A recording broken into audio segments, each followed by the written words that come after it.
Hi guys, so today I came to Fortis Hospital to meet somebody और by chance यहाँ मुझे doctor पूजा और doctor पाए मिले जो IVF के लिए बहुत फेमस हैं. सो मैंने उनसे कुछ क्वेश्चंस पूछे.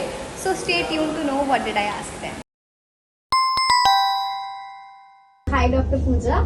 हेलो. हाय गेल्सी. आज का मेरा फर्स्ट क्वेश्चन आपसे ये होगा कि जो इनफर्टिलिटी है वो आजकल इतनी कॉमन क्यों चल रही है और ये बेसिकली है क्या? अगर इनफर्टिलिटी में बोलूँ common, first of all infertility होता क्या है? अगर एक हस्बैंड वाइफ ट्राई करे प्रेगनेंसी के लिए और प्रेगनेंसी नहीं होती तो उसको हम इनफर्टिलिटी कहते हैं. अब रही बात ये कॉमन क्यों है? कॉमन अगर मैं most important reason for being common is the lifestyle. Basically patients की जो लाइफस्टाइल है जिसमें आजकल बहुत चेंजेस आ रखे. Age of marriage has increase. पहले अर्ली मैरिजेस होते थे, आजकल एज ऑफ मैरिजेस इंक्रीज. उसके अलावा जो उनमें लाइफस्टाइल में अल्कोहल, स्मोकिंग, ड्रग्स, ये सब चीजें आई है. डेफिनेटली इन सब चीजों से बहुत फर्क पड़ता है.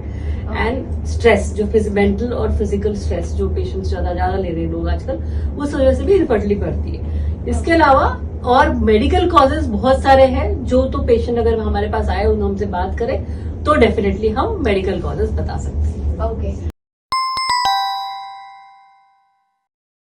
So my second question would be for Dr. Pai. Hello, Kelsey. Yeah. So I just wanted to know कि जैसे हमने ये तो जान लिया इनफर्टिलिटी होती क्या है, तो जो सारे ही लोग इनफर्टाइल हैं, क्या सबको IVF की रिक्वायरमेंट है? नहीं, वो तो गलत फहमी है. नॉर्मली इनफर्टिलिटी हम पिन पॉइंट करते हैं क्या कॉज है, उसके बाद कॉज को ट्रीट करके बहुत लोग अपने आप प्रेग्नेंट हो जाते हैं. नॉर्मली बेसिक ट्रीटमेंट होती है टाइम इंटरकोर्स, यानी एक जब बाहर आता है निकलता है वो टाइम हम कपल को बोलते हैं कि आप सेक्स करना, तो बहुत लोग टाइम इंटरकोर्स में ही प्रेग्नेंट हो जाते हैं. नहीं तो फिर नेक्स्ट स्टेप हम करते हैं, उसको हम IUI बोलते हैं. जहाँ जब अंडा बाहर आता है तब सैंपल लेके वॉश करके अच्छे स्पर्म गर्भाशय के अंदर डालते हैं. उसमें भी बहुत लोग प्रेग्नेंट होते हैं. उसके बाद थोड़े लोगों को लैप्रोस्कोपी की जरूरत होती है. पेट में दूरबीन डाल के और गर्भाशय में दूरबीन डालते हैं, उसको हिस्टोस्कोपी बोलते हैं. उससे बहुत से लोगों को हम करेक्शन करके बच्चे रह सकते हैं.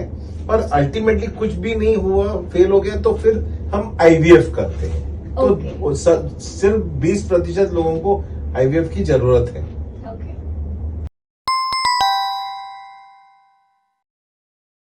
So my third question would be, what is basically IVF?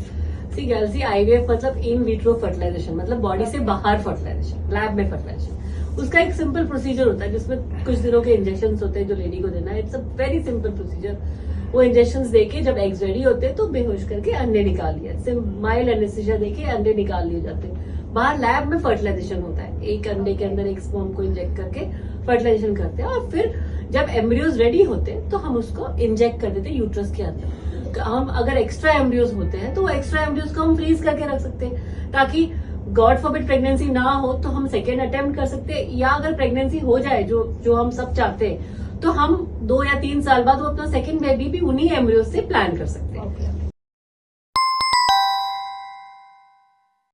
तो डॉक्टर पाए, मैं आजकल सुन रही हूँ कि काफी लोग जो हैं लेडीज वो एग फ्रीजिंग करवा रही हैं, तो ये बेसिकली क्या है और इसका क्या बेनिफिट है?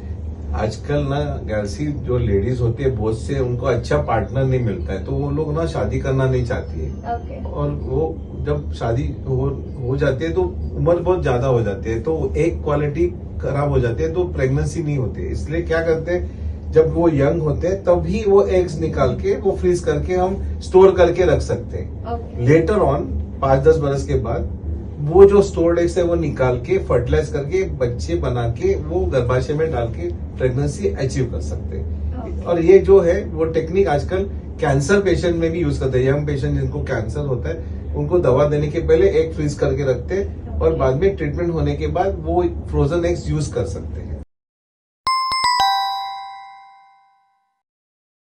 सो डॉक्टर पूजा, मैंने सुना है कि IVF काफी पेशेंट्स में फेल भी हो जाता है तो वो काफी डिसहार्टेंड हो जाते हैं, तो उनके लिए हम क्या कर सकते हैं? सी गैल्सी, फर्स्ट ऑफ ऑल अगर IVF फेल हो रहा है तो हमें पहले तो पेशेंट के साथ बैठना पड़ता है. ये एनालाइज करना पड़ता है कि पहले क्या ट्रीटमेंट हुआ है. डिटेल में हिस्ट्री लेके डिटेल में उसके सारे प्रीवियस रिकॉर्ड सब चेक करने पड़ते हैं और वो सब चेक करने के बाद हम फिर एनालाइज करते हैं कि किस लेवल पे प्रॉब्लम है. या तो स्पर्म में प्रॉब्लम हो सकती है या एग में प्रॉब्लम हो सकती है. तो जो भी, अगर सपोज स्पर्म में प्रॉब्लम है तो आजकल एक एडवांस टेक्निक है जैसे माइक्रोफ्लूडिक्स है या IMSI है, उसके थ्रू हम एक नॉर्मल स्पर्म को लेके इंजेक्ट कर सकते हैं. अगर वही चीज अगर हमारे एग में प्रॉब्लम है तो एग के लिए भी हम कई मेडिसिन पे पेशेंट्स को डाल सकते हैं, लाइफस्टाइल मॉडिफिकेशन भी डाल सकते हैं। फिर उसके बाद में वो आगे एडवांस टेक्निक, आईवीएफ में एडवांस टेक्निक्स हो सकते हैं। आईवीएफ में जब हमने एम्ब्रियो अंदर डालना है, डालने से पहले हम उसको हैच करके, हैचिंग, लेजर हैचिंग करते, मतलब लेजर बीम से बारीक से कट लगाते ताकि एम्ब्रियो अंदर जाके इम्प्लांट हो जाए, रिजल्ट बेटर आ जाए। एक तो वो कर सकते हैं हम, या फिर हम और भी एडवांस टेक्निक्स, कभी कभी हम एम्ब्रियो का हर थोड़ा देर का पिक्चर्स ले सकते हैं एम्ब्रियोस्कोप के थ्रू, जिससे हमें मालूम पड़ता है कि नॉर्मल एम्ब्रियो कैसा है। तो ये सब एडवांसमेंट्स अगर हम यूज करें, हम एक अच्छी लैब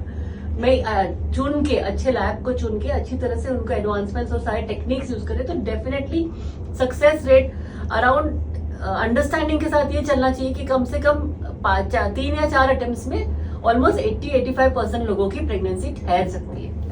दैट्स